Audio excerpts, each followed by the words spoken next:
Assalamualaikum.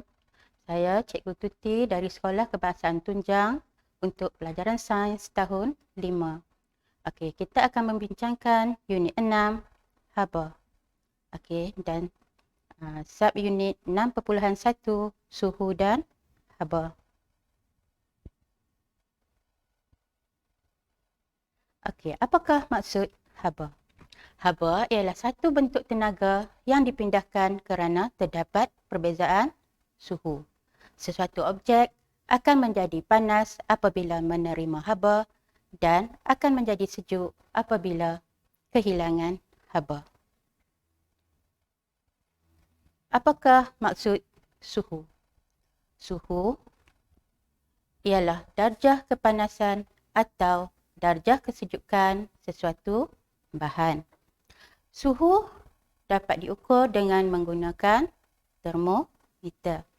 Unit piawai bagi suhu ialah darjah Celsius atau ditulis dengan darjah C dan darjah Fahrenheit ditulis dalam darjah F. Okey, kita lihat. Okey, termometer. Okey, ini ialah termometer makmal. Okey, seperti kita tahu, terdapat banyak jenis termometer dalam pasaran, iaitu termometer digital, termometer infrared, termometer klinik dan termometer makmal. Okey, yang kita akan bincangkan hari ini ialah termometer makmal. Okey, termometer makmal ni digunakan di sekolah.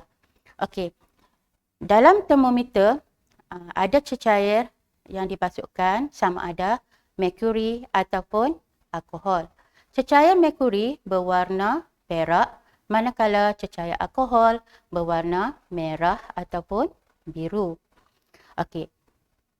Takat beku ialah apabila cecair mula bertukar menjadi ais. Suhunya ialah 0 darjah Celsius.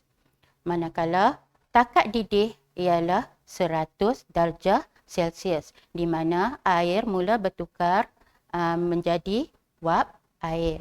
Okey, suhu air mendidih dan suhu wap air akan kekal 100 darjah Celsius sehingga air tersebut kering masa dipanaskan.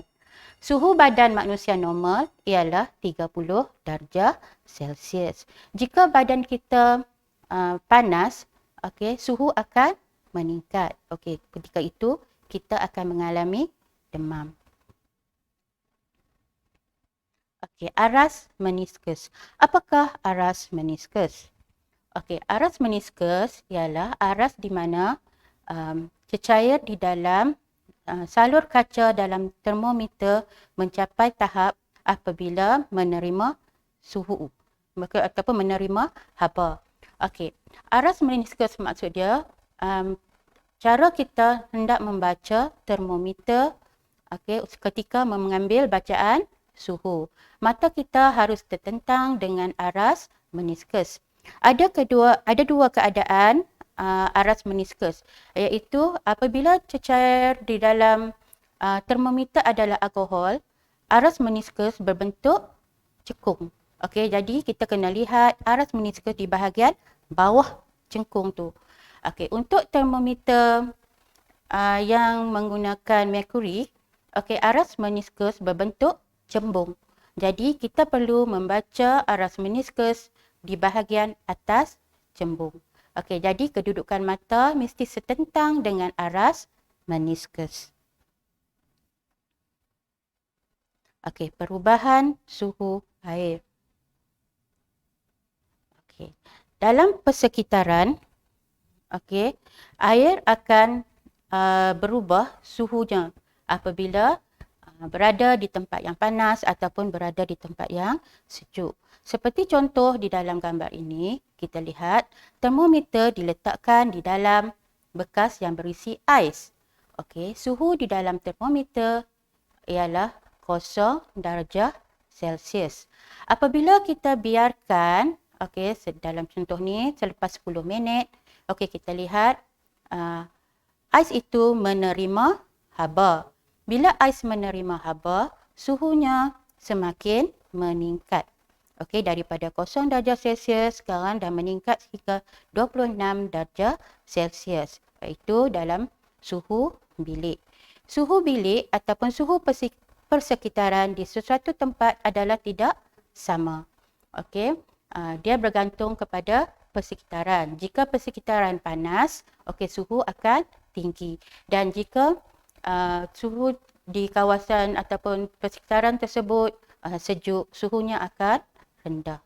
Okey, apabila air tersebut dipanaskan, air tersebut akan menerima haba lagi. Bila dia menerima haba, okey, suhu terus meningkat. Bila air dibiarkan sehingga mendidih, okey, suhunya akan mencapai 100 darjah Celsius, iaitu apabila mencapai takat didih. Okey, dia akan berterusan. Suhu bila mendidih tidak akan meningkat. Dia akan tetap 100 darjah Celsius. Tetapi suhu bagi ais, okey, semasa dia dah menjadi ais, okey, suhunya boleh turun sehingga negatif darjah Celsius. Okey, seterusnya kita akan masuk tajuk haba.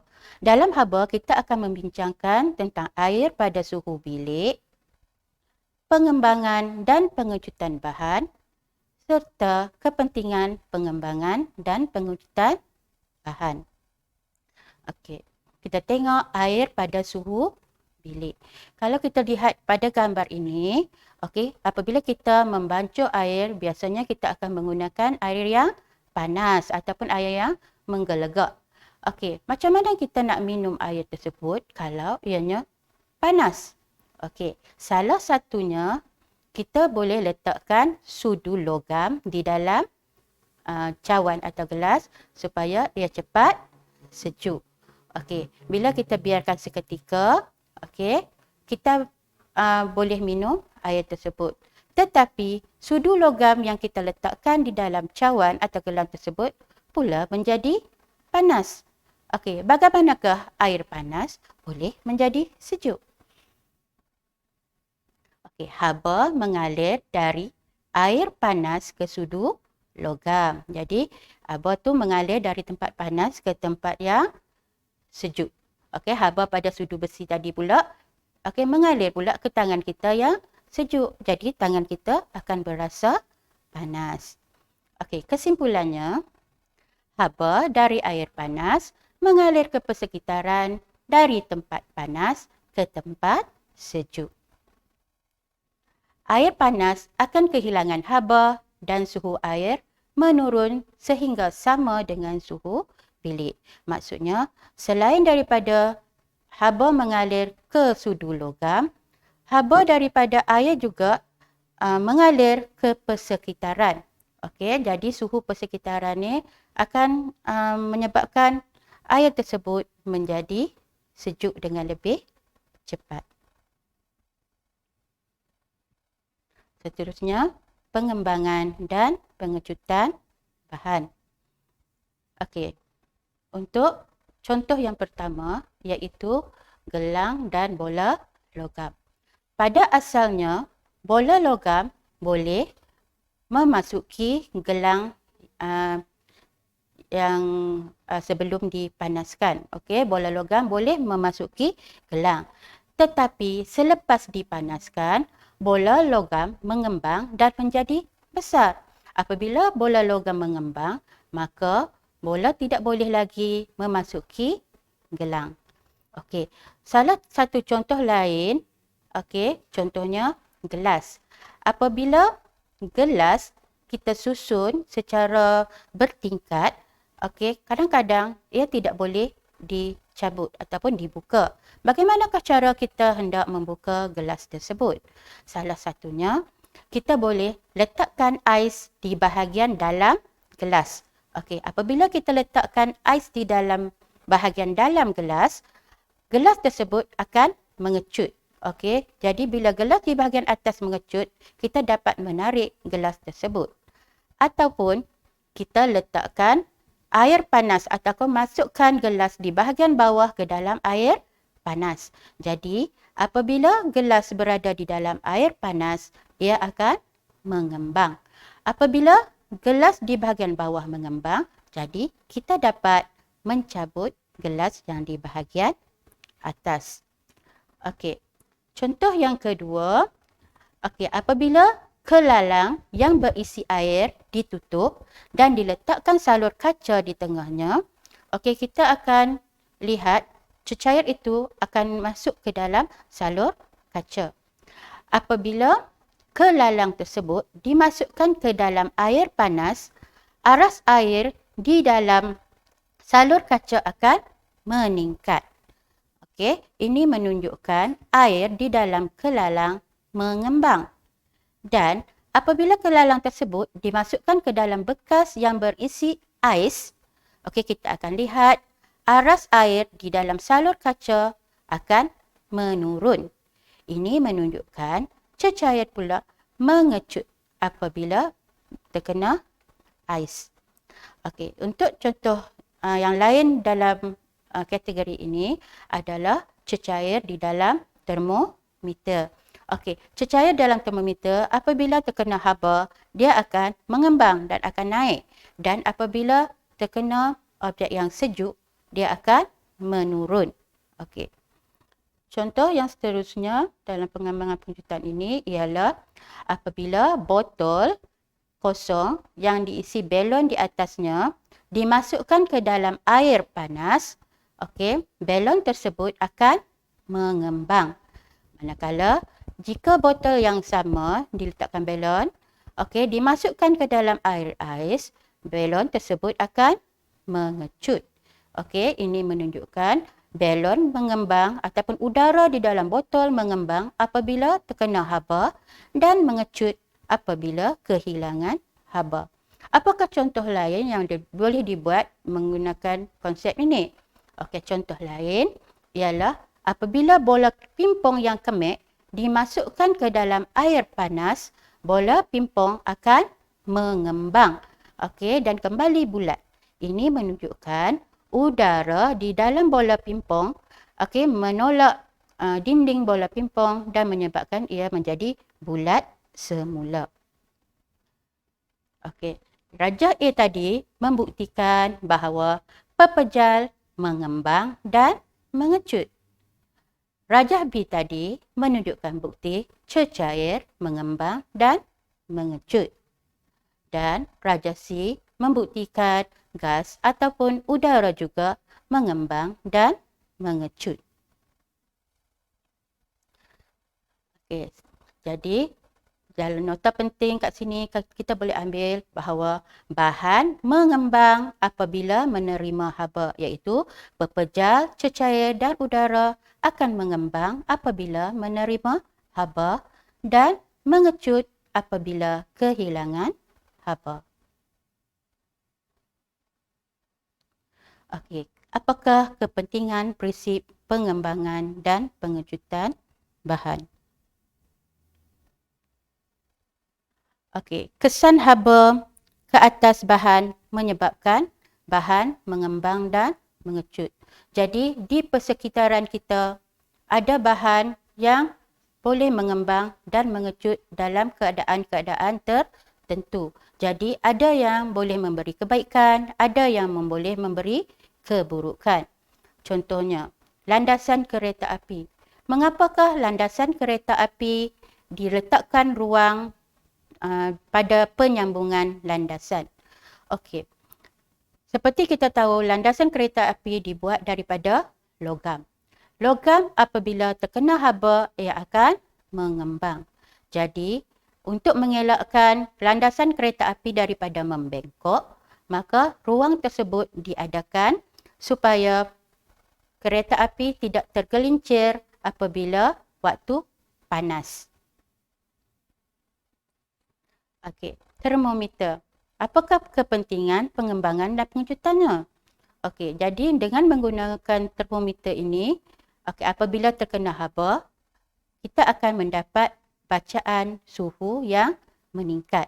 Okey, kalau benda yang sejuk, jadi suhu tersebut akan turun. Jadi pentingnya pengembangan dan pengecutan pada pada merkuri ataupun alkohol di dalam termometer. Okey, mengapakah wire dipasang ataupun kabel dipasang secara kendur? Okey. Kalau kamu tengok di tepi-tepi jalan, kamu akan nampak wire yang dipasang secara kendur. Okey, seperti kita tahu, logam ataupun wire yang digunakan dibuat daripada kuprum. Okey, jadi untuk mengelakkan logam tersebut daripada mengecut pada waktu sejuk, jadi wire dipasang secara kendur. Jadi wire tidak akan terputus pada tempat sejuk ataupun pada waktu sejuk. Okey. Ada titi ataupun jambatan yang dibuat daripada besi. Di hujung jambatan biasanya diletakkan ruang, okey, di antara jambatan dan hujung jalan. Okey, ruang ini perlu diadakan supaya jambatan tersebut dapat mengembang apabila waktu panas. Jadi, jalan raya ataupun jalan pada jambatan tersebut tidak akan membengkok apabila berada di penghujung jambatan. Okay, seterusnya, kepingan konkrit. Okey, seperti kita tengok di jalan-jalan yang dipasang kepingan konkrit ataupun di hadapan rumah. Okey, kita akan lihat konkrit-konkrit tersebut dipasang secara tidak rapat. Ada ruang di antara kepingan-kepingan konkrit. Okey, kepingan konkrit ini juga akan mengembang apabila waktu panas. Jadi, untuk mengelakkan kepingan-kepingan konkrit ini bertembung dan pecah, jadi ia dibuat ruang di antara kepingan konkrit. Okey, jadi ini saja untuk hari ini. Cikgu harap kamu akan lebih faham tentang tajuk suhu dan haba.